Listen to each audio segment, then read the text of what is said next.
And now, a campfire story with Robert. There was once 4 friends who drove to see a rock concert. And what a great rock concert it was.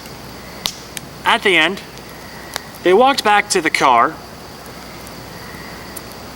and one friend tried to look for the keys to get in the car. They weren't there, but they were in the dashboard, inside, and the car was locked. They couldn't get in. They didn't want to damage the car or try to get in to get the keys. So one friend decided to call a towing company to see if they will help get into the car so he could get his keys and they could go home and crash for the night.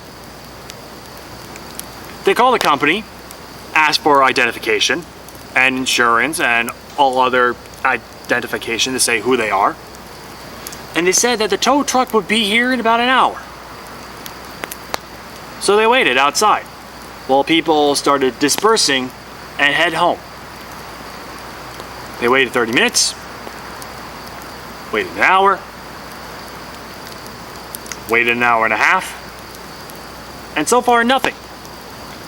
They called again to ask how close was the truck. And they said, the truck will call you when they get closer. So they hung up and they waited and waited and waited till about 2.5 hours later, they get a call. It's the tow truck driver saying they're around the corner and tell us where you are. They started waving their hands, and before you know it, the truck comes. They prove to see that you are the person who they called about the car incident, and they try to jimmy it. But wouldn't you know it, it doesn't work.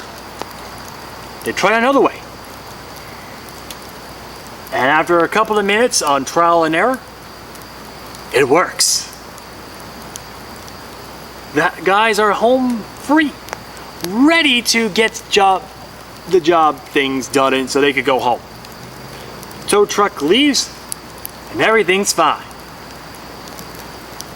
As they go and start the car, they come to realize they're out of gas!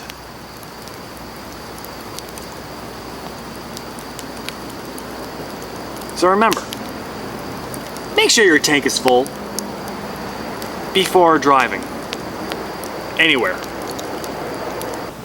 And that was a campfire story with Robert.